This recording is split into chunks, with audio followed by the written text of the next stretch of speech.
Hi friends, അപ്പൊ എല്ലാവർക്കും സിനിസ് വേൾഡിലേക്ക് ഒരിക്കൽ കൂടി സ്വാഗതം. അപ്പൊ ഇന്ന് ഞാൻ വന്നിരിക്കുന്നത് ഒരു വഴുതനങ്ങ മോര് കറിയുടെ റെസിപ്പിയുമായിട്ടാണ്. അപ്പൊ വളരെ ടേസ്റ്റി ആയിട്ടുള്ള ഒരു റെസിപ്പിയാണിത്. അപ്പൊ നമുക്ക് നേരെ വീഡിയോയിലേക്ക് പോകാം. അപ്പൊ അതിന് വേണ്ടിയിട്ട് ഞാൻ ഒരു വഴുതനങ്ങ നന്നായി കഴുകി കൊണ്ടുവന്ന് റൗണ്ടിൽ കട്ട് ചെയ്ത് മാറ്റിയിടുന്നുണ്ട്. പിന്നീട് നമുക്ക് വേണ്ടുന്നത് ഒരു ബൗളെടുത്ത് അതിലേക്ക് 1/2 ടേബിൾ സ്പൂൺ മഞ്ഞൾപ്പൊടി, 1 ടേബിൾ സ്പൂൺ മുളക് പൊടി, ആവശ്യത്തിനുള്ള ഉപ്പ്, കുറച്ച് വെള്ളം കൂടി ഒഴിച്ച് നമ്മളതിനെ ഒരു ചാന്താക്കി മാറ്റിയെടുക്കുക. പിന്നീട് നമ്മൾ കട്ട് ചെയ്ത് വെച്ച വഴുതനങ്ങ ഈ ചാന്തിലേക്ക് ഇട്ട് നന്നായിട്ട് അരവ് പിടിപ്പിക്കുക. പിന്നെ നമുക്ക് വേണ്ടുന്നത് എന്താണെന്ന് വെച്ചാൽ ഒരു പാൻ അടുപ്പത്ത് വെച്ച് അതിലേക്ക് കുറച്ച് വെളിച്ചെണ്ണ ഒഴിച്ച് അതിനെ നമ്മളൊന്ന് മൊരിച്ചെടുക്കേണ്ടതായിട്ടുണ്ട്.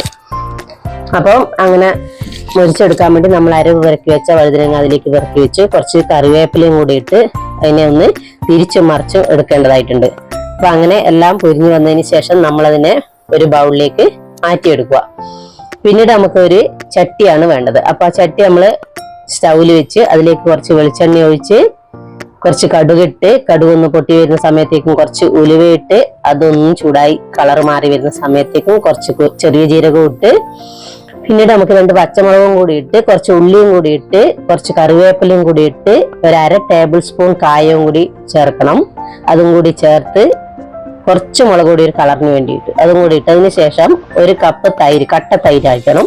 അതും കൂടി ഒഴിച്ച് ഒന്ന് ചൂടാക്കി വരുമ്പോഴത്തേക്കും ഗ്യാസ് ഓഫ് ചെയ്ത് നമ്മളെ വഴുതനങ്ങയും കൂടി അതിനേക്കിട്ട് ഇറക്കി വെക്കാവുന്നതാണ്. അപ്പോൾ എൻ്റെ കറി ഇവിടെ ശരിയായിട്ടുണ്ട്. അപ്പം വളരെ ടേസ്റ്റിയുള്ള കറിയാണ്. എല്ലാവരും ഒന്ന് ട്രൈ ചെയ്യുക. അപ്പൊ അടുത്ത വീഡിയോ ആയി വരുന്നവരേക്കും ഗുഡ് ബൈ.